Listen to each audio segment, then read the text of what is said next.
Vous prenez un sujet polémique, et plutôt que de garder le brouhaha, vous allez responsabiliser les uns et les autres avec le jeu, déjà, Absolument. et le dialogue constructif.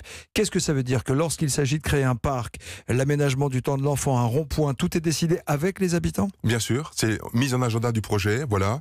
Communiqué de presse, information par lettre quand c'est un projet important, par Internet, par toutes les méthodes. On invite les habitants, c'est le débat public institué.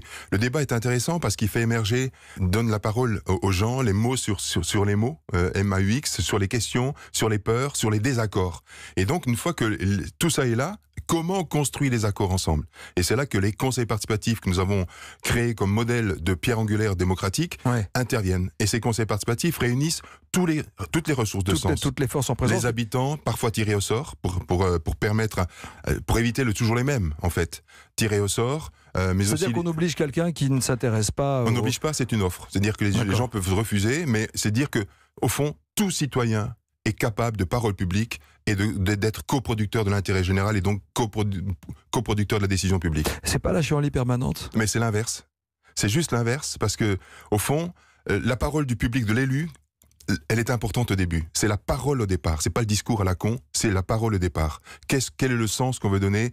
Quel est le climat qu'on veut installer et dire que finalement, faisons-nous confiance, mais respectons-nous. Et ça marche. Et le rôle du maire, donc, il est en train de changer dans ce processus. C'est plus le maire qui tranche, c'est presque le maire qui accompagne finalement. Mais tout à fait. Bon, je pense qu'il faut rappeler l'idée qu'à un moment donné, il faut trancher. Et c'est l'honneur du politique de trancher à un moment donné. C'est le conseil municipal chez nous, à l'échelle communale. Il n'y a pas de déception? Par contre, non. Par contre, il faut que la phase décisionnaire qui appartient aux élus soit précédée par une phase décisive de concertation, de telle sorte que la décision qu'on prend vient comme un fruit mûr. Vous voyez, je n'oppose pas la démocratie construction et la démocratie de représentation. Donc il y a toute une pédagogie pour arriver à la décision finale, en fait, c'est ça? Complètement, et d'une certaine manière, je m'inspire de Montessori, de Célestin Freinet en pédagogie. De votre métier de mon métier de prof DPS, pour dire qu'au fond, les habitants sont des acteurs.